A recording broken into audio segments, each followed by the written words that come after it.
ابو موسیٰ اشعری کہتے ہیں کہ ایک سفر میں ہم رسول اللہ صلی اللہ علیہ وسلم کے ساتھ تھے. جب ہم کسی وادی میں اترتے تو لا الہ الا اللہ اور اللہ اکبر کہتے اور ہماری آوازیں بلند ہو جاتی. تو نبی صلی اللہ علیہ وسلم نے فرمایا، اے لوگو اپنی جانوں پر رحم کرو، کیونکہ تم کسی بہرے یا غائب کو نہیں پکار رہے، وہ تو تمہارے ساتھ ہی ہے، بے شک وہ سننے والا اور تم سے بہت قریب ہے. اس کا نام برکتوں والا ہے اور اس کی عظمت بہت ہی بڑی ہے. تو اللہ سبحانہ وتعالی قریب ہے، اس کو ہم چاہیں تو دل ہی دل میں پکاریں، سرگوشیوں کے انداز میں پکاریں یا اونچی آواز میں پکاریں، وہ ہر حال میں سنتا ہے، اور جب وہ سنتا ہے تو جواب بھی دیتا ہے اور ہماری دعائیں قبول بھی کرتا ہے. اس لیے ہمیں اس کو قریب محسوس کر کے اس سے دعائیں کرتے رہنا چاہیے.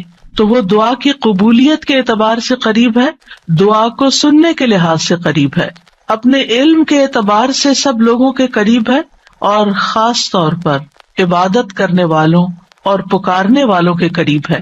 یعنی اس کا قرب دو طرح کا ہے، ایک عام قرب ہے جو سب کے لیے ہے، اور ایک خاص قرب ہے جو اس کے خاص بندوں کے لیے ہے. اور وہ خاص بندے جو عبادت گزار ہیں، جو اس کا ذکر کرتے ہیں، جو اس کے شکر کرنے والے ہیں. تو اللہ سبحانہ وتعالیٰ ان کی دعاؤں کو قبول کرتا ہے، ان کی مدد کرتا ہے اور انہیں نیک کاموں کی توفیق عطا کرتا ہے. یہاں پر آپ دیکھ رہے ہیں کہ فَإِنِّي قریب کہہ کے بندے اور رب کے درمیان کوئی فاصلہ نہیں رکھا گیا اس اعتبار سے کہ کوئی اور واسطہ ہو. یہاں اللہ سبحانہ وتعالیٰ نے جواب کو قل یا فقل کہہ کے نہیں فرمایا، جیسا کہ دوسری آیات میں آتا ہے. جتنے بھی سوال صحابہ کرام نے رسول اللہ صلی اللہ علیہ وسلم سے کیے تو ان کے جواب میں اللہ تعالیٰ نے فرمایا قل، آپ انہیں بتا دیجئے. لیکن یہاں پر قل بھی نہیں آیا، ڈائریکٹ فإنی قریب، اذا سألک عبادی انی فإنی قریب، یعنی بیچ میں کوئی واسطہ نہیں لایا گیا. تو اس سے یہ پتہ چلتا ہے کہ ہمارے اور ہمارے رب کے بیچ میں کسی اور واسطے اور کسی اور وسیلے کی ضرورت نہیں. اور جب اللہ تعالیٰ نے یا عبادی کہہ دیا تو اس میں سارے بندے شامل ہو جاتے ہیں، چاہے وہ نیک ہوں یا بد ہوں، بڑے ہوں یا چھوٹے ہوں، گناہگار ہوں یا بہت پرہیزگار ہوں، کوئی بھی ہو، جو بھی اپنے رب کو پکارتا ہے رب اس کی پکار کو سنتا ہے اور وہ قریب ہے. لہٰذا جب ہمارا رب قریب ہے اور مجیب ہے، جیسا کہ آپ جانتے ہیں پروگرام کا نام بھی قریب و مجیب اسی لیے رکھا گیا کہ ہمارا اگر اپنے رب سے تعارف ہو جاتا ہے، ہم اپنے رب کو پہچان جاتے ہیں کہ ہم کس کو پکار رہے ہیں اور وہ کہاں ہے، تو جتنا جتنا ہمارا یہ یقین ہوگا کہ وہ ہمارے قریب ہے اور وہ سنتا ہے اور جواب دیتا ہے، اتنی ہی زیادہ محبت اور توجہ کے ساتھ، اخلاص کے ساتھ ہم دعا کریں گے انشاءاللہ. اور پھر آپ دیکھیے کہ اللہ تعالیٰ ہماری دعاؤں کو ضائع نہیں کرتا. اجیب دعوت الداعی اذا دعانی، مطلب یہ ہے کہ جو بھی مجھ سے مانگتا ہے وہ کچھ پا کے ہی لوٹتا ہے، وہ نامراد نہیں ہوتا. جیسے زکریا علیہ السلام نے کہا تھا کہ وَلَمْ أَكُنْ بِدُعَائِكَ رَبِّ شَقِيًّا، کہ اے رب تجھے پکار کر تو میں کبھی بدبخت ہوا ہی نہیں، کبھی مایوس ہوا ہی نہیں، کبھی محروم ہوا ہی نہیں. جب بھی تجھے پکارا تجھ سے کچھ پا ہی لیا. تو اس لیے ہر دعا کرنے والے کو یہ یقین ہونا چاہیے کہ ہماری دعا ضرور سنی جائے گی، کیونکہ شیطان انسان کے دل میں یہ وسوسہ ڈالتا ہے کہ تمہاری دعا قبول نہیں ہوگی. نہیں بھائی، ہر ایک کی دعا قبول ہوتی ہے اگر وہ صحیح معنوں میں اپنے رب کو پکارتا ہے، وہ دعاؤں کو سنتا ہے اور جواب بھی دیتا ہے. ضرورت اس بات کی ہے کہ ہم اپنے دل کو حاضر کر کے اللہ سے مانگیں، اخلاص کے ساتھ مانگیں، اور قبولیت کے جو اوقات ہیں یا جو علامات ہیں ان کو سامنے رکھتے ہوئے مانگیں. اور پھر ساتھ یہ بھی کہا گیا فَلْيَسْتَجِيبُوا لِي وَلْيُؤْمِنُوا بِي لَعَلَّهُمْ يَرْشُدُونَ، کہ انہیں چاہیے کہ وہ بھی میری بات مانیں. یعنی اگر یہ چاہتے ہیں کہ میں ان کی دعائیں قبول کروں تو پھر انہیں بھی چاہیے جب میں انہیں پکارتا ہوں، ایک تو یہ ہے نا کہ ہم اللہ تعالیٰ کو پکارتے ہیں، اور ایک اللہ تعالیٰ بھی ہمیں پکارتے ہیں. یعنی اللہ سبحانہ وتعالیٰ کب پکارتے؟ ہر اذان میں پکار آتی ہے، حی علی الصلاۃ حی علی الفلاح.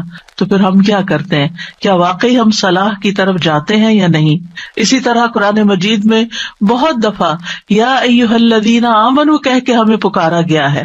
اے لوگو جو ایمان لائے ہو، یا ایھا الناس کہہ کے تمام انسانوں کو پکارا گیا ہے. تو کیا ہم انسان بھی اپنے رب کی پکار کو سنتے ہیں؟ کیا ہم بھی جواب دیتے ہیں؟ کیا ہم بھی اس کی طرف بڑھتے ہیں؟ اور پھر یہ کہ وَلْيُؤْمِنُوا بِی، چاہیے کہ وہ مجھ پر ایمان لائیں، چاہیے کہ وہ میری بات مانیں، لعلہم یرشدون، شاید کہ وہ سیدھی راہ پا جائیں. رسول اللہ صلی اللہ علیہ وسلم نے فرمایا، تم میں سے ہر ایک کی دعا قبول کی جاتی ہے جب تک کہ کوئی گناہ یا قطع رحمی کی دعا نہ کرے، بشرطے کہ جلدی بھی نہ کرے. پوچھا گیا یا رسول اللہ وہ جلدی کیا ہے؟ فرمایا یہ کہ کوئی یوں کہے کہ میں نے دعا کی اور میں نے دعا کی، یعنی دوبارہ کہ میں نے تو کئی بار دعا کی، بہت دعا کی، میری تو دعا قبول نہیں ہوتی، اور اس طرح وہ تھک ہار کر دعا کرنا چھوڑ دے. ایسا نہ کرے بلکہ دعا کرتا رہے، کیونکہ اس کی قبولیت کے مختلف طریقے ہیں. تو اللہ سبحانہ تعالی ہم سے قریب ہے. ایک اور آیت میں آتا ہے سورۃ ہود کی، وَإِلَىٰ ثَمُودَ أَخَاهُمْ صَالِحًا قَالَ يَا قَوْمِ اعْبُدُوا اللَّهَ مَا لَكُم مِّنْ إِلَٰهٍ غَيْرُهُ هُوَ أَنشَأَكُم مِّنَ الْأَرْضِ وَاسْتَعْمَرَكُم فِيهَا فَاسْتَغْفِرُوهُ ثُمَّ تُوبُوا إِلَيْهِ إِنَّ رَبِّي قَرِيبٌ مُّجِيبٌ. اور سمود کی طرف ان کے بھائی صالح کو بھیجا، اس نے کہا اے میری قوم، اللہ کی عبادت کرو، اس کے سوا تمہارا کوئی معبود نہیں، اسی نے تمہیں زمین سے پیدا کیا اور تمہیں اس میں آباد کیا، سو اس سے بخشش مانگو، پھر اس کی طرف پلٹ آؤ، یقیناً میرا رب قریب ہے، قبول کرنے والا ہے. ان ربی قریب مجیب. یہاں قوم سمود کی بات کی جا رہی ہے. یہ لوگ مدائن کے علاقے میں رہتے تھے جو تبوک اور مدینہ منورہ کے درمیان واقع تھا.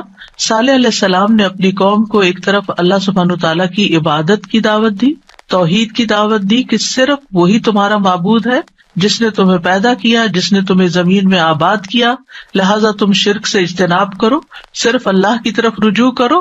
کیوں؟ اس لیے کہ وہ بہت قریب ہے، اپنے بندوں کی دعائیں سنتا ہے.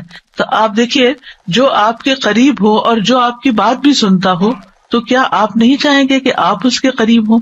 یہاں پر آپ دیکھیے کہ دعا کرنے سے پہلے دو چیزوں کی بات ہے، استغفار اور توبہ کی، کہ اس سے استغفار کرو اور توبہ کرو تو تمہاری دعائیں قبول ہوں گی. توبہ کا مطلب یہ ہے کہ گناہوں سے کنارہ کشی اختیار کرو اور اس بات کا پکا وعدہ کرو کہ آئندہ گناہ نہیں کرو گے. اور استغفار کا مطلب ہوتا ہے بخشش طلب کرنا کہ اللہ ہمیں معاف کر دے، ہمارے گناہوں پہ پردہ ڈال دے. اور توبہ اور استغفار دونوں ہم معنی بھی ہیں. امام ابن قیم کہتے ہیں استغفار میں توبہ شامل ہے اور توبہ میں استغفار شامل ہے، اور جب ان کو الگ الگ بولا جاتا ہے تو پھر اس کا معنی الگ الگ بھی ہوتا ہے. اور اگر یہ دونوں اکٹھے آئیں، یعنی ایک دوسرے کے ساتھ مل کر آئیں، تو استغفار کا مطلب یہ ہوتا ہے کہ زندگی میں جو ہم کر چکے ہیں غلط کام، برائیاں، اللہ تعالیٰ ہمیں ان کے شر سے محفوظ رکھے. اور توبہ کا مطلب یہ ہے کہ ہم آئندہ گناہ میں پڑنے کے شر سے آپ کی مدد چاہتے ہیں، حفاظت چاہتے ہیں. اور توبہ اس پختہ ارادہ کو بھی کہتے ہیں کہ دوبارہ گناہ نہیں کریں گے، آئندہ یہ نہیں کریں گے. تو ان ربی قریب مجیب، میرا رب یقیناً قریب ہے، مجیب ہے. اور یہاں قریب قرب سے شفقت اور اکرام کے معنوں میں، یعنی رب بہت شفیق اور مہربان ہے، بہت کریم ہے. اور اس کا اپوزٹ ہوتا ہے بعید، دور. اور بہت کا لفظ سختی کے لیے بولا جاتا ہے کہ وہ جو شفیق نہ ہو، سخت ہو، کرخت ہو، اور پھر یہ کہ کچھ نہ دے. تو ایسا نہیں ہے ہمارا رب. ہمارا رب قریب ہے، مہربان ہے، اور اس کے ساتھ ساتھ یہ کہ وہ اپنے بندوں کا اکرام کرتا ہے اور انہیں سیدھے رستے پر چلاتا ہے، ان کی رہنمائی کرتا ہے، ان کی ضروریات پوری کرتا ہے، ان کی حفاظت کرتا ہے، ان کو مدد دیتا ہے، ان کی مشکلات دور کرتا ہے. لہٰذا ہمیں اپنے رب کو قریب پاتے ہوئے، اور قربت کا ایک احساس ہوتا ہے. قریب ہونے کا مطلب یہ نہیں کہ اللہ سبحانہ تعالیٰ کسی نعوذ باللہ فزیکل فارم میں ہمارے ساتھ بیٹھے ہوئے ہیں یا ہمارے دل میں بیٹھے ہوئے ہیں، یہ مطلب نہیں ہے قریب کا. قربت ایک احساس کا نام ہے. آپ نے دیکھا ہوگا بہت سے لوگ دور ہوتے ہوئے آپ کے دل کے قریب ہوتے ہیں، اور کئی لوگ آپ کے ساتھ رہتے ہوئے، آپ کے ساتھ بیٹھے ہوئے، آپ کے ساتھ زندگی گزارتے ہوئے بھی آپ سے دور ہوتے ہیں. تو اللہ سبحانہ تعالی کا قرب محسوس کرنے کی چیز ہے، اس طرح کہ وہ سنتا ہے. اللہ سبحانہ تعالیٰ سنتا ہے، السمیع ہے، اللہ تعالیٰ دیکھتا ہے، البصیر ہے، اللطیف ہے، الخبیر ہے، ہمارے دلوں کے راز بھی جانتا ہے. تو اس سے بڑھ کے قریب کون ہوگا، جو شہرک سے بھی زیادہ قریب ہے، اور جو ہمارے دل میں خیال اٹھ کر جو ہمارے دماغ تک جاتا ہے اس سے پہلے کہ دماغ تک جائے وہ بیچ میں حائل ہوتا ہے اور وہ جان لیتا ہے کہ بندہ کیا سوچ رہا ہے. نہ صرف یہ کہ وہ یہ جانتا ہے کہ اس وقت کیا کر رہے ہیں ہم، وہ یہ بھی جانتا ہے ہم پاسٹ میں کیا کر چکے ہیں، اور وہ یہ بھی جانتا ہے کہ ہم فیوچر میں کیا کچھ کرنے والے ہیں. کوئی اور ہے ایسا جو اتنا زیادہ ہمیں جانتا ہو؟ کیا وہ ہماری ضروریات کو نہیں جانتا ہوگا؟ کیا وہ ہمارے دکھ کو نہیں جانتا؟ کیا وہ ہماری پریشانیوں کو نہیں جانتا؟ کیا وہ ہماری زندگی کے مقاصد کو نہیں جانتا؟ کیا وہ ہماری کوششوں کو نہیں جانتا؟ کیا وہ ہماری عبادتوں کو نہیں جانتا؟ وہ خوب جانتا ہے، وہ سب کچھ جانتا ہے. تو جو جانتا ہے اس سے مانگے بنسبت اس کے کہ جو جانتا بھی نہیں ہے اور ہم اس سے توقعات لگا کے بیٹھے رہے کہ یہ ہمارے لیے کچھ کریں گے. عام طور پر ہم جب کسی مشکل کا شکار ہوتے ہیں تو پھر بندوں کی طرف دیکھتے ہیں، نہیں، جو اپنے رب کو قریب پاتے ہیں وہ اپنے رب ہی کی طرف دیکھتے ہیں اور رب ہی کی طرف پلٹ پلٹ کر جاتے ہیں. اور تابا یتوبو کا مطلب پلٹ پلٹ کر جانا بھی ہے کہ واپس پلٹتے ہیں کہ اللہ تعالیٰ اگر ہماری کسی بات سے آپ ناراض ہو گئے یا ہم سے خفا ہیں تو ہم تیری ہی طرف پلٹتے ہیں. اعوذ بک منک، تجھ سے ڈر کے پھر تیرے ہی پاس پناہ لیتے ہیں، اپنے گناہوں کے شر سے بچنے کے لیے، اپنی سیئات سے بچنے کے لیے. تو اس لیے تھرو آؤٹ جو ہمارا انشاءاللہ پروگرام ہوگا اس میں آپ یہ 2 لفظ بس پکے کر لیں، وہ قریب ہے، وہ مجیب ہے، وہ بہت قریب ہے اور وہ جواب بھی دیتا ہے، وہ دعائیں قبول بھی کرتا ہے. اس لیے اس رمضان میں خوب خوب دعائیں کرنی ہے. اور ویسے بھی آپ دیکھیں کہ دعا افضل ترین عبادت ہے. الدعاء مخ العبادہ، عبادت کا جوہر ہے، عبادت کی ٹاپ پر ہے. تو رمضان کا مہینہ عبادت کے لیے، لہذا اس عبادت میں دعاؤں کا ایک خاص حصہ ہونا چاہیے. دعا ہے کیا؟ دعا کا لفظ عربی زبان میں دال عین واو سے مل کر بنا ہے. دعا یدعو دعاء و دعوتن، یہ 2 مصدر ہیں اس سے. اور دعا کا لفظی معنی ہوتا ہے کسی کو آواز اور کلام کے ساتھ مائل کرنا، پکارنا، یعنی آواز بھی دینا، اس سے بات بھی کرنا اور اس کو اپنی طرف متوجہ کرنا. ایک ہوتا ہے کسی سے بات کرنا لیکن اس میں مقصد یہ نہیں ہوتا کہ میری طرف متوجہ ہو. مثلا میں آپ سے بات کر رہی ہوں اس وقت تو مجھے آپ سے یہ ایکسپیکٹیشن نہیں کہ آپ میری طرف متوجہ ہو کہ میری کوئی مدد کریں. لیکن دعا میں جب انسان پکارتا ہے تو اس کا مطلب ہوتا ہے کہ دوسرا متوجہ ہو اور جس مقصد کے لیے اس کو پکارا جا رہا ہے وہ مقصد بھی پورا ہو جائے. عربی میں کہتے ہیں دعوت اللہ، میں نے اللہ کو پکارا، یعنی میں نے سوال کرتے ہوئے اللہ تعالیٰ کی طرف عاجزی کرتے ہوئے جو خیر ہے اس کے پاس اس میں رغبت رکھی اور اس رغبت کو طلب کرنے کے لیے اس کو پکارا، یعنی اس رغبت کے ساتھ اس کو پکارا. قرآن مجید میں دعا کا لفظ مختلف معنوں میں استعمال ہوا ہے. نمبر 1 دعا بمعنی ندا، آواز دینے کے معنوں میں.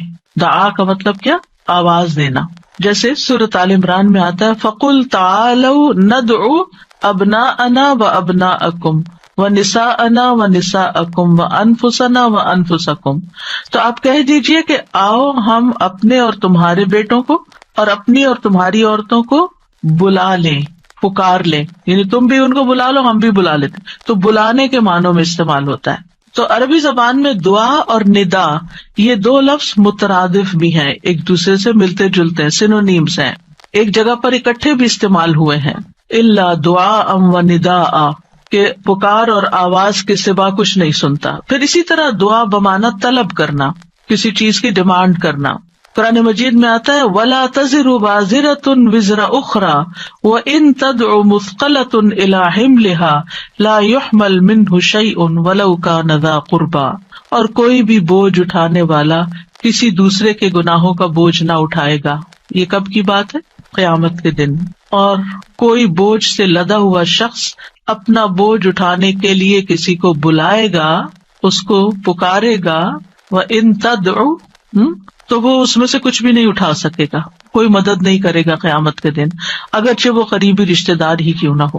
تو کسی کو مدد کے لیے بلانا، آؤ میرا سامان اٹھاؤ، میرا بوجھ اٹھاؤ، اس کے لیے بھی لفظ دعا جس میں ایک طلب پائی جاتی ہے استعمال ہوتا ہے. اسی طرح دعا کا لفظ بمعنی قول بات کے بھی استعمال ہوتا ہے. قرآن مجید میں آتا ہے فما کان دعواہم اذ جاءہم بأسنا الا ان قالوا انا كنا ظالمین. جب ان کے پاس ہمارا عذاب آیا تو ان کا قول اس کے سوا کچھ نہ تھا کہ وہ کہنے لگے بے شک ہم ہی ظالم تھے. تو یہاں پر قول یا بات کے معنوں میں آیا ہے. پھر اسی طرح دعا کا لفظ عبادت کے معنوں میں بھی آتا ہے. سورۃ کہف میں نوجوانوں کا جو قصہ آتا ہے جس میں وہ اب ایمان کو بچانے کے لیے غار کی طرف جا رہے تھے تو اللہ تعالیٰ نے ان کے بارے میں فرمایا وَرَبَطْنَا عَلَىٰ قُلُوبِهِمْ إِذْ قَامُوا فَقَالُوا رَبُّنَا رَبُّ السَّمَاوَاتِ وَالْأَرْضِ لَن نَّدْعُوَ مِن دُونِهِ إِلَٰهًا لَقَدْ قُلْنَا إِذًا شَطَطًا. اور ہم نے ان کے دلوں کو مضبوط کر دیا جب وہ اٹھ کھڑے ہوئے تو کہنے لگے ہمارا رب تو آسمانوں اور زمین کا رب ہے، ہم ہرگز اس کے سوا کسی الہ کو نہیں پکاریں گے، یعنی اس کی عبادت نہیں کریں گے، اور اگر ہم ایسا کریں تو یقیناً ہم نے ناانصافی کی بات کی. تو دعا بمعنی عبادت. پھر اسی طرح پانچواں معنی قرآن مجید میں دعا بمعنی فریاد کرنا، طلب کرنا، فریاد کرنا. اور اس میں وَإِن كُنتُمْ فِي رَيْبٍ مِّمَّا نَزَّلْنَا عَلَىٰ عَبْدِنَا فَأْتُوا بِسُورَةٍ مِّن مِّثْلِهِ وَادْعُوا شُهَدَاءَكُمْ. اگر تمہیں اس قرآن میں شک ہے جو ہم نے اپنے بندے پر نازل فرمایا تو اسی طرح کی ایک سورت تم بھی بنا لاؤ اور اللہ کے سوا اپنے گواہوں مددگاروں کو بھی بلا لو. فریاد کرو کہ وہ آئے اور تمہاری مدد کرے، یعنی مدد کے لیے پکارنا، یہ معنی ہے.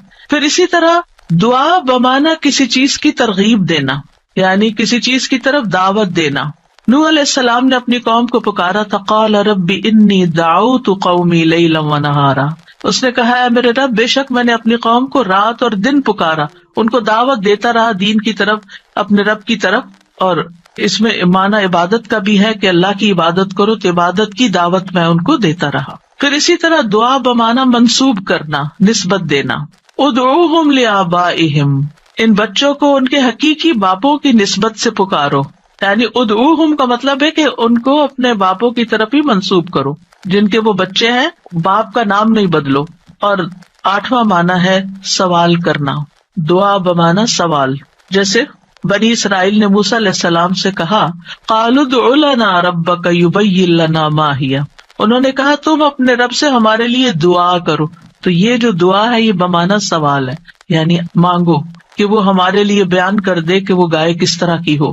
تو قرآن مجید میں یہ دعا کا لفظ مختلف معنوں میں استعمال ہوا ہے، لیکن دعا کا عمومی شرعی معنی کیا ہے؟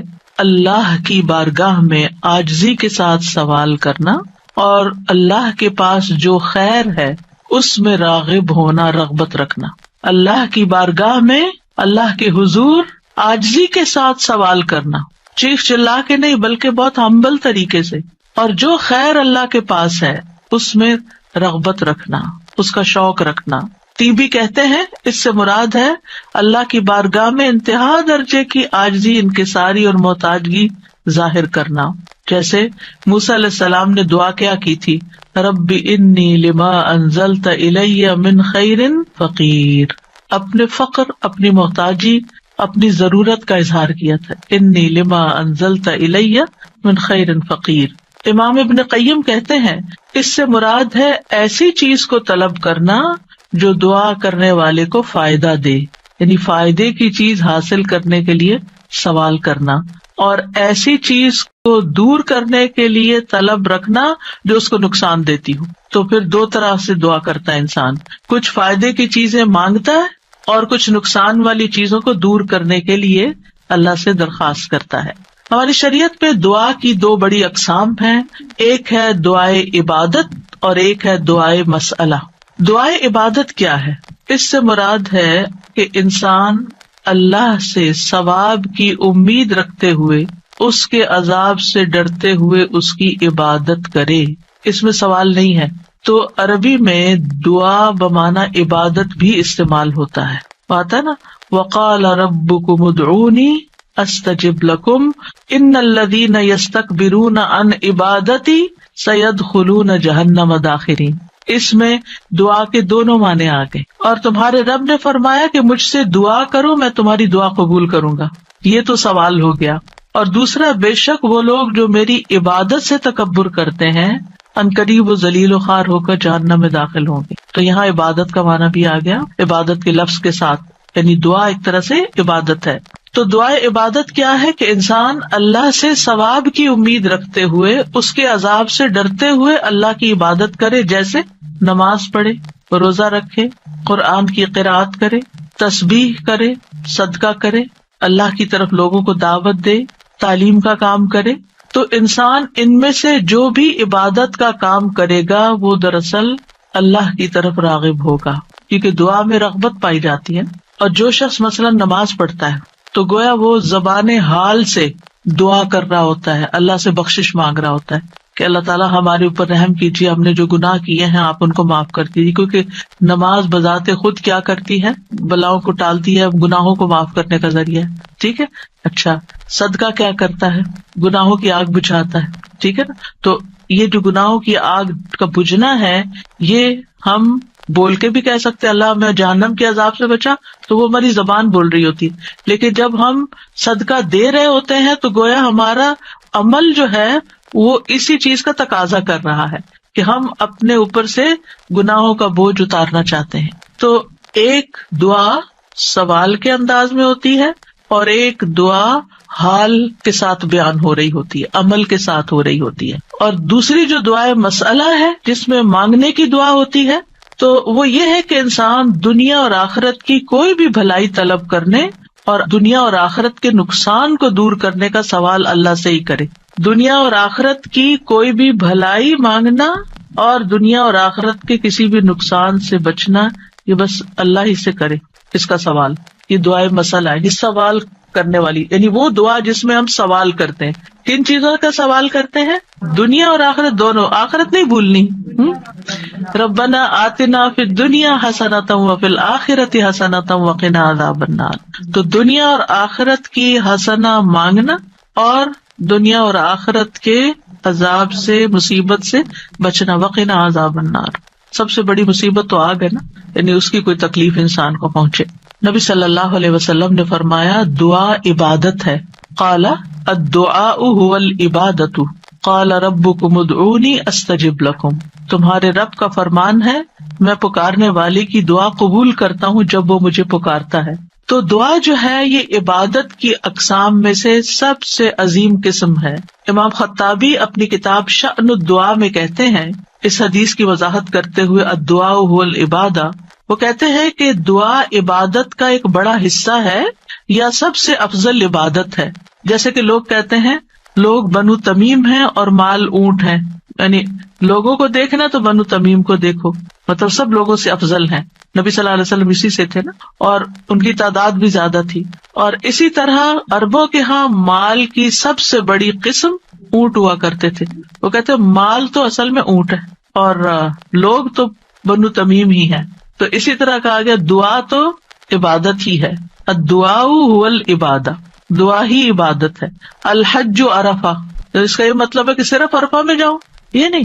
مطلب یہ ہے کہ جتنے بھی ارکان آپ حج کے ادا کرتے ہیں ان میں سے عرفہ کے دن کا قیام اگر کسی نے پا لیا تو اس کا حج ہو گیا، اور وہ سب سے بڑا دن ہے جس میں بخشش ہوتی ہے.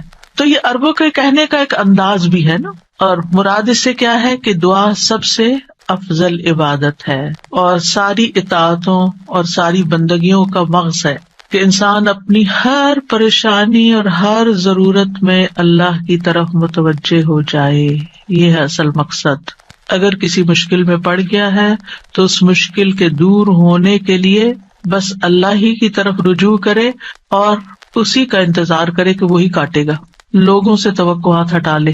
اس کا یہ مطلب نہیں کہ ہم لوگوں سے ہیلپ لے نہیں سکتے، آپ لوگوں سے ہیلپ لے سکتے ہیں، آپ ان کو بتا سکتے ہیں کہ آپ کس مشکل میں اور اس کا حل کیا ہے، لیکن ان سے توقع نہ رکھے کہ یہ میری مشکل حل کر دیں گے. مثلاً آپ کو کوئی پرابلم ہوئی ہے، آپ کسی سے مشورہ کرنا چاہتے ہیں، آپ کسی سے کاؤنسلنگ لینا چاہتے ہیں، آپ ضرور لیں، لیکن یہ توقع نہ رکھیں کہ یہ آپ کا مسئلہ حل کر دے گا یا بس یہی آپ کے لیے سب کچھ ہو گیا. اس کو اللہ سبحانہ وتعالیٰ سے آگے نہ رکھیں. کہتے ہیں نا ہمت مردہ مدد خدا، ہمت آپ نے کرنی ہے، کوشش آپ نے کرنی ہے، مدد اللہ نے کرنی ہے. دعا کی بھی ہمت ہوتی ہے اور دعا کے لیے بھی ایک ایفرٹ لگانی پڑتی ہے اور اس کے لیے یکسو ہونا پڑتا ہے. خصوصاً آپ دیکھیں کہ جب کسی بڑی پریشانی کے نتیجے میں انسان کے ہوش اڑ جاتے ہیں، اوسان خطا ہو جاتے ہیں، اس کو کچھ سمجھ نہیں آتی، تو ایسی صورت میں انسان اپنے خیالات کو مجتمع کر کے، فوکس کر کے، پوری توجہ کے ساتھ اللہ کی طرف جب متوجہ ہوتا ہے تو یہ ہے اصل میں دعا کی روح. اور نہ صرف یہ کہ بڑی مشکلات میں بلکہ چھوٹی چھوٹی ضروریات میں بھی اللہ کی طرف رغبت کرنی چاہیے. دعا کی ضرورت کیوں ہے ہماری زندگی میں؟ کیونکہ ہم اللہ کے محتاج ہیں، بادشاہ وہی ہے، ہم فقیر ہیں. یا ایھا الناس انتم الفقراء الی اللہ، اے لوگو تم سب اللہ کے محتاج ہو. کوئی بھی انڈیپینڈنٹ نہیں، کوئی بھی یہ نہیں کہہ سکتا کہ میں اپنے سب کام خود ہی کر سکتا ہوں. واللہ هو الغنی الحمید، اور اللہ سب سے بے پرواہ ہے اور تعریف کے لائق ہے. بندوں میں سے کوئی بھی بے پرواہ نہیں ہو سکتا، ہم سب محتاج ہیں. دوسری بات، اللہ سارے خزانوں کا مالک ہے. وَإِن مِّن شَيْءٍ إِلَّا عِندَنَا خَزَائِنُهُ، کوئی چیز ایسی نہیں، وَإِن مِّن شَيْءٍ إِلَّا عِندَنَا خَزَائِنُهُ، کہ جس کے خزانے ہمارے پاس نہ ہوں. آپ کوئی چیز آرڈر کرنا چاہتے ہیں تو پتہ چلتا ہے وہ تو ہے ہی نہیں، ختم ہو گئی، اسٹاک ختم، آؤٹ آف اسٹاک. بڑی سے بڑی کمپنی، بڑے سے بڑے ریسورسز رکھنے والے انسانوں سے جب آپ مانگتے ہیں تو آپ دیکھیں کیا ہوتا ہے کہ انسان بعض اوقات وہ اوپر جا کے اتنی نیچے گرتے ہیں کہ پائی پائی کے محتاج ہو جاتے ہیں. ایسی مثالیں آپ نے بھی دیکھی ہوں گی، سنی بھی ہوگی کہ کہاں ان کے پاس بہت کچھ تھا اور کہاں وہ زیرو پہ آ گئے. اللہ تعالیٰ ایسا نہیں ہے، ہمیشہ سے ہے اس کے پاس اور ہمیشہ رہے گا.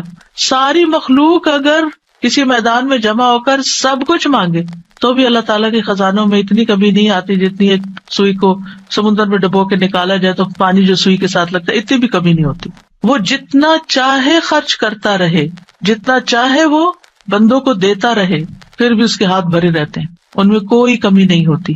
ایک اور آیت میں آتا ہے سورۃ المنافقون میں، وَلِلَّهِ خَزَائِنُ السَّمَاوَاتِ وَالْأَرْضِ، آسمانوں اور زمین کے خزانے اللہ کے پاس ہیں. پھر کیا کرنا چاہیے؟ اس کے پاس جانا چاہیے جس کے پاس کوئی خزانہ نہیں ہے، اس کے پاس جو سارے خزانوں کا مالک. مشکل یہ ہے کہ ہمارے مانگنے میں کمی ہوتی ہے، دیر ہوتی ہے. وہ سب کچھ دے سکتا ہے، سب کچھ ہے اس کے پاس، یو نیم اٹ.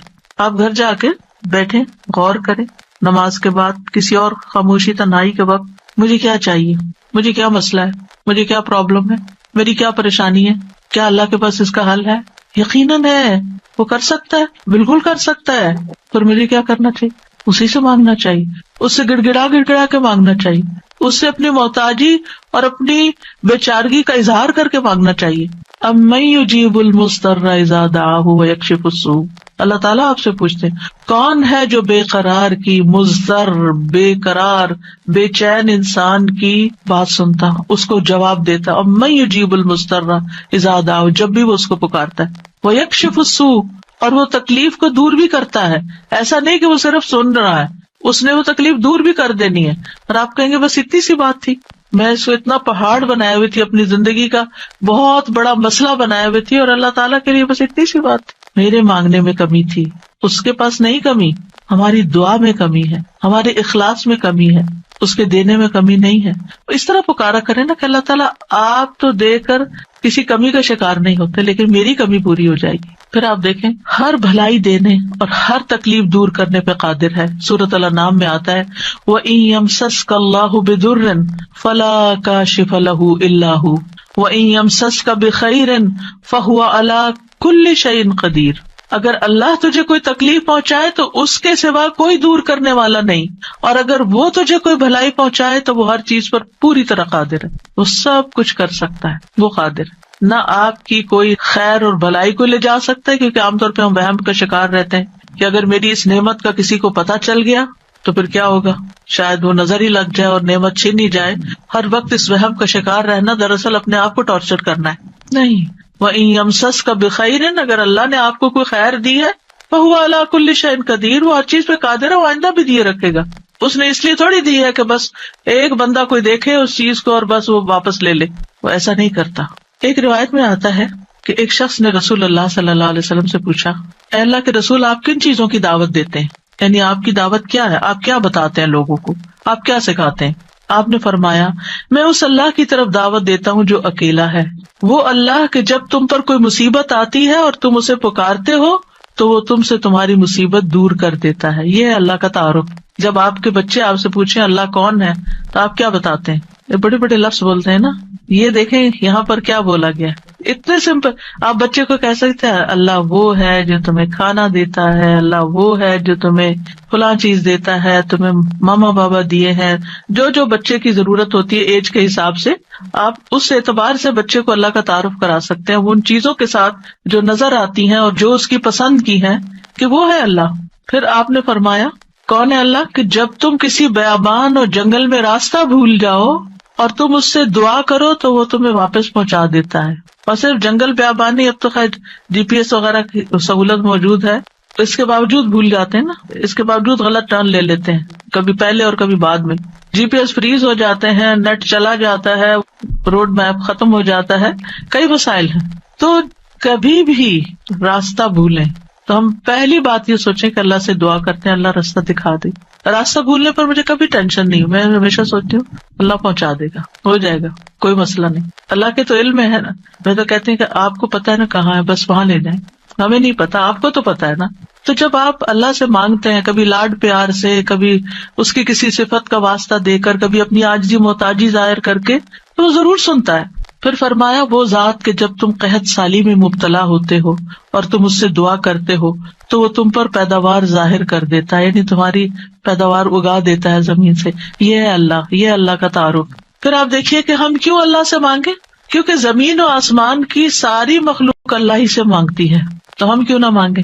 آپ غور کیجیے ذرا اس بات پر، یسألہ من فی السماوات والارض کل یوم ھو فی شأن. اسی سے مانگتا ہے جو کوئی آسمانوں اور زمین میں ہے، ہر دن وہ ایک نئی شان میں ہے. اسی سے مانگ رہا ہے ہر کوئی جو آسمانوں اور زمین میں ہے. ہر کوئی کون کون ہے آسمانوں اور زمین میں؟ آسمانوں میں فرشتے ہیں جن کو ہم جانتے ہیں، زمین پر انسان اور جنات ہیں، اس کے علاوہ جو اور مخلوقات ہیں، وہ ساری مخلوق اللہ سے مانگ رہی ہے.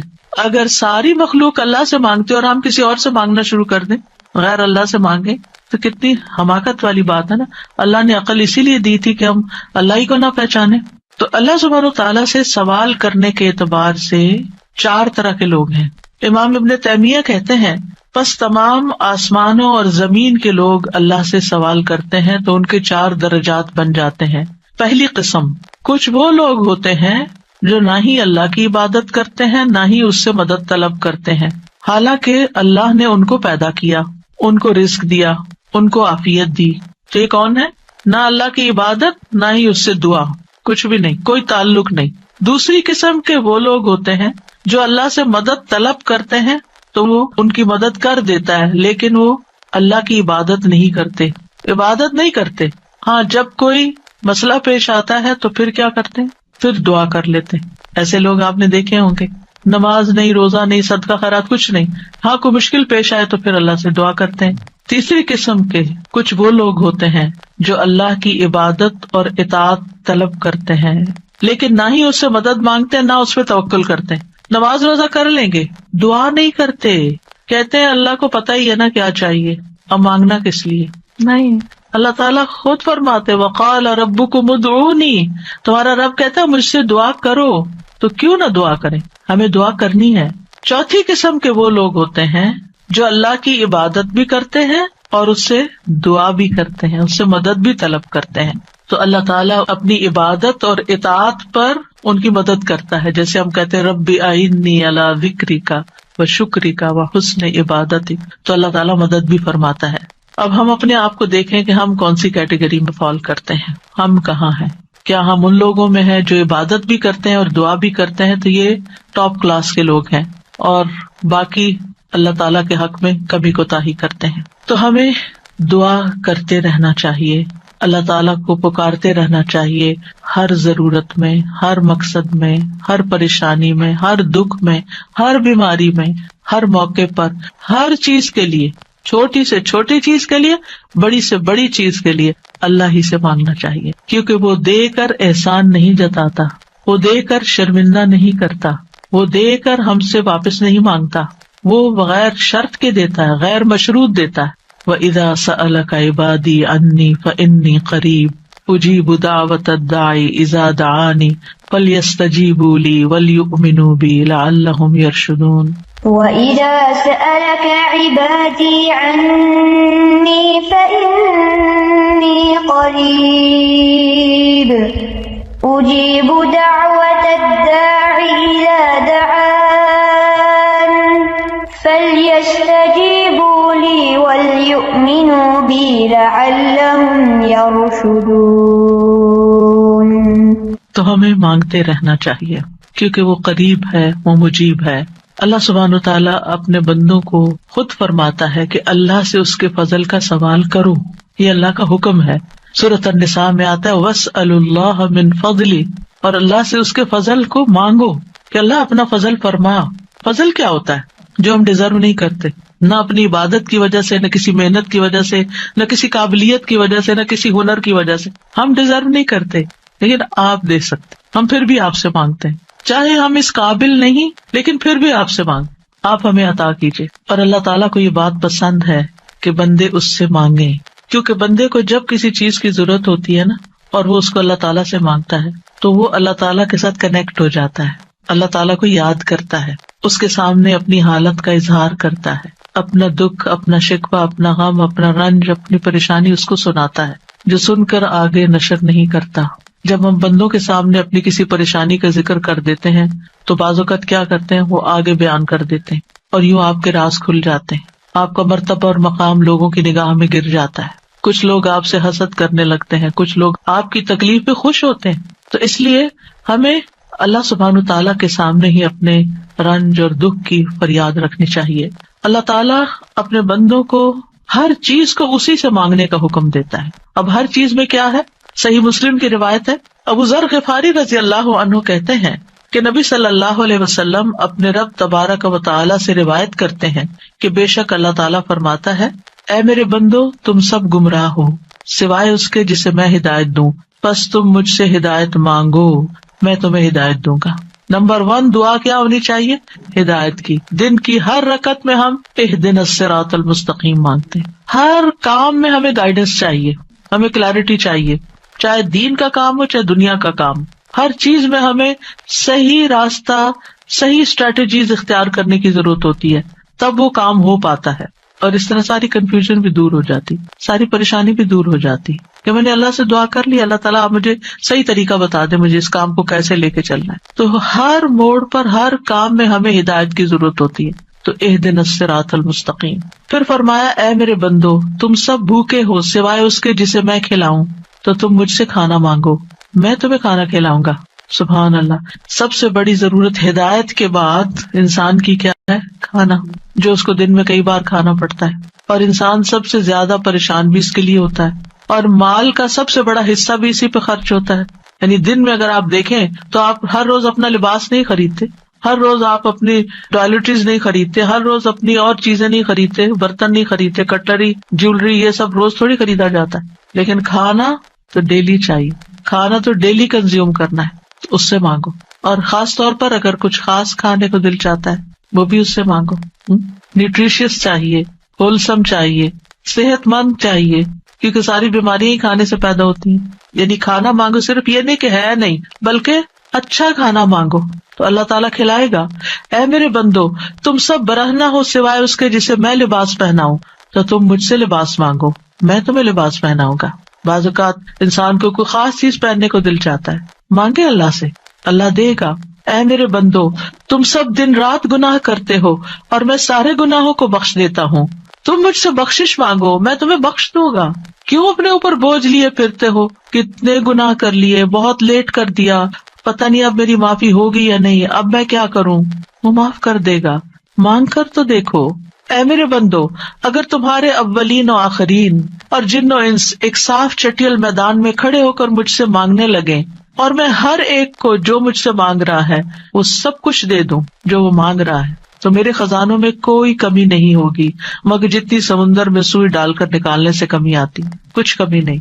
مانگو، اس کا تو کچھ نہیں بگڑتا، اس کا تو کچھ کم نہیں ہوتا. نبی صلی اللہ علیہ وسلم نے بھی اللہ سے مانگنے کا حکم دیا ہے. عبداللہ بن عباس کہتے ہیں ایک دن وہ رسول اللہ صلی اللہ علیہ وسلم کے پیچھے سوار تھے تو رسول اللہ صلی اللہ علیہ وسلم نے ان سے فرمایا، اے لڑکے، میں تجھے چند کلمات سکھا رہا ہوں، احفظ اللہ یحفظک، تم اللہ کے احکام کی حفاظت کرو، اللہ تمہاری حفاظت کرے گا. احفظ اللہ تجدہ تجاہک، اللہ کی حفاظت کرو یعنی اللہ تعالیٰ کے احکامات کی، تم اسے اپنے سامنے پاؤ گے، قریب پاؤ گے. اذا سألت فاسأل اللہ، جب تمہیں مانگنا ہو اللہ سے مانگو، جب تمہیں مانگنا ہو، کچھ بھی مانگنا ہو. وَإِذَا اسْتَعَنْتَ فَاسْتَعِنْ بِاللَّهِ، اور جب مدد چاہیے اللہ سے مدد مانگو، کسی بھی طرح کی مدد. یعنی مدد صرف مالی مدد نہیں ہوتی، یا مدد صرف ان چیزوں کی نہیں ہوتی اوپر جن چیزوں کا ذکر ہوا ہے.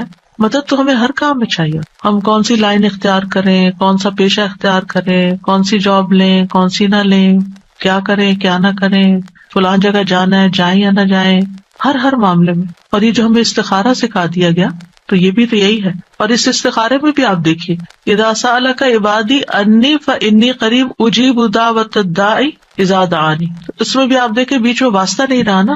تو ہم کسی سے نہیں کہہ سکتے آپ میرا استخارہ کریں، آپ اپنے لیے خود ہی خیر مانگے.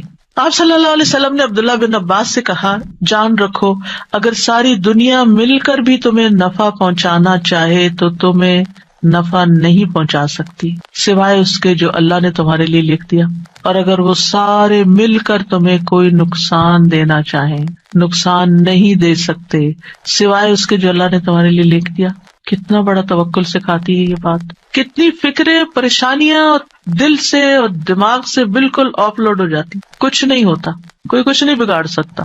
ہم ڈرتے رہتے ہیں نا، کبھی فیوچر سے ڈرتے ہیں، کبھی لوگوں سے ڈرتے ہیں، کبھی کسی بیماری سے ڈرتے ہیں، کبھی بھوک فقر و فاقہ سے ڈرتے ہیں، کبھی اپنے اولاد کے بارے میں ڈر رہے ہوتے ہیں، فکر کر رہے ہوتے ہیں ان کا کیا بنے گا، ان کے ایمان کا کیا ہوگا، ان کے کھانے پینے کا کیا ہوگا، ان کے رہنے کا کیا. یہی فکریں تو ہیں ہماری جن میں ہم ڈوبے رہتے ہیں. اللہ نے ہمیں صرف ان فکروں کے لیے تھوڑی بھیجا ہے، ہمیں تو اللہ نے اپنی عبادت کے لیے بھیجا تھا. اللہ نے ہمیں بڑے کام کرنے کے لیے بھیجا. ہم نے اپنے آپ کو چھوٹی چھوٹی چیزوں میں الجھا کر بیمار کر لیا اور انہی کے اندر ہی گھومتے رہے اور انہی کی فکر کرتے رہے اور انہی کے بوجھ تلے دبے رہے.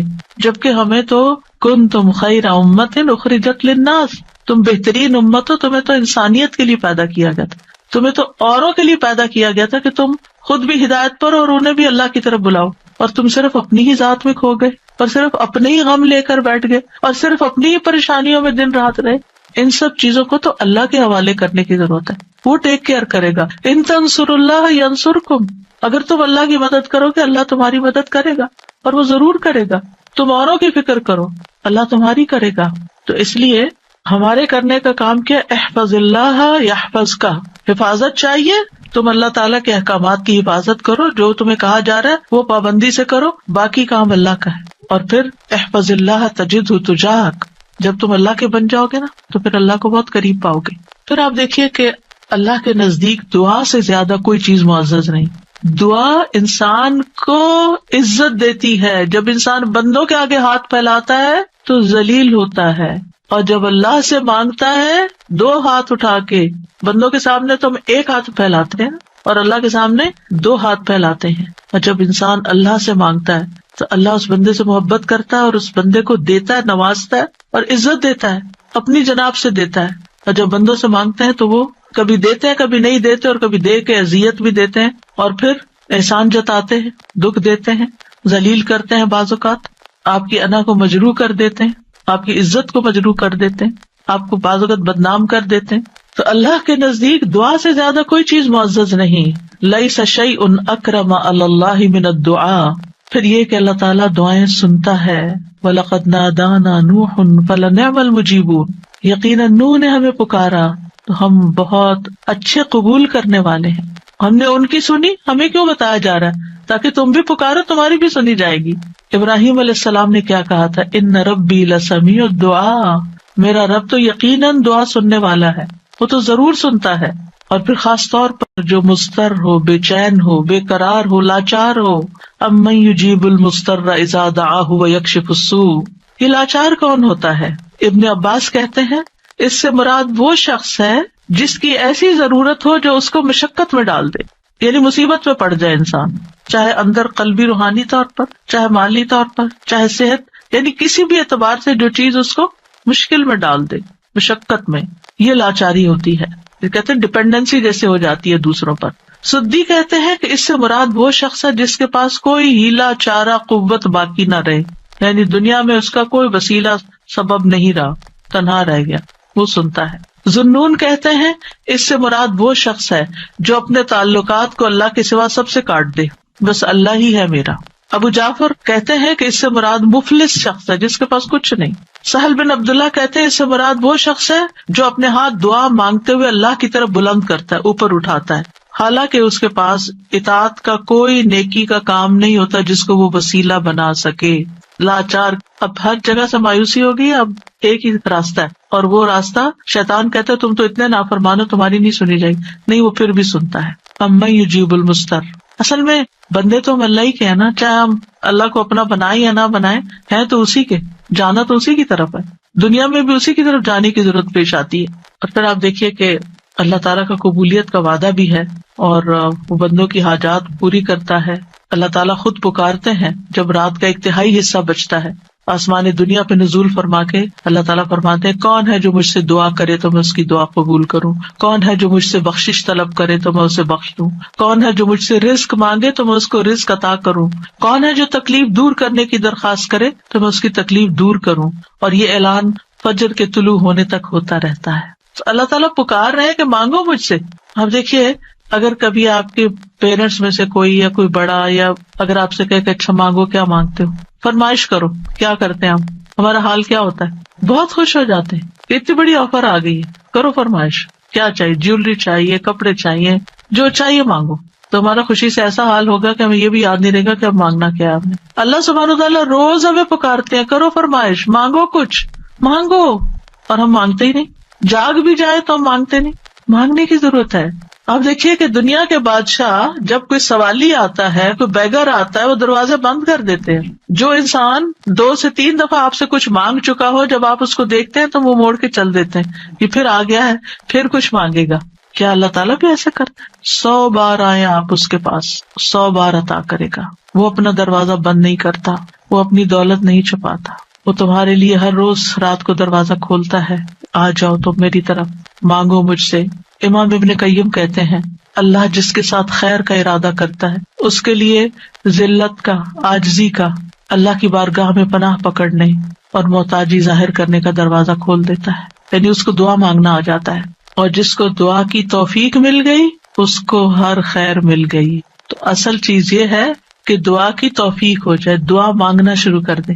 آپ دیکھیں کہ اس نیت سے بھی یہ پروگرام رکھا گیا تھا کہ ہم روز دعا کے بارے میں کچھ سنیں، پھر دعا کے مطلب کو سمجھیں، دعا کرتے رہے تاکہ ہمیں دعا مانگنا آ جائے. یعنی اس کا ہول سول گول ہے اس پروگرام کا، وہ یہ کہ ہمیں دعائیں مانگنا آ جائے، ہم دعاؤں کے شوقین ہو جائیں، دعا مانگنے سے محبت کرنے لگے، دعاؤں کے اوپر یقین کرنے لگے کہ اللہ تعالیٰ سنتا اور ضرور سنے گا، اور ہمارے سارے بوجھ اتر جائیں اور ہم سارے اپنے معاملات اپنے رب کے سپرد کر دیں، اور ہم دنیا میں بھی ایک اچھی زندگی بسر کریں اور آخرت میں بھی. امام ابن تیمیہ کہتے ہیں جب اللہ کسی بندے کے ساتھ خیر کا ارادہ کرتا ہے تو اس کے دل میں دعا مانگنے اور اس سے مدد طلب کرنے کا الہام کر دیتا ہے کہ اللہ سے مانگو، اس کے دل میں ڈال دیتا ہے، اور اللہ اس کے مدد طلب کرنے اور اس کے دعا مانگنے کو اس کے لیے خیر کا ذریعہ بنا دیتے ہیں جس کے لیے اس نے مدد طلب کی ہوتی ہے، یعنی اس کا رستہ نکل آتا ہے. تو دعا مانگنے کے فائدے کیا ہیں؟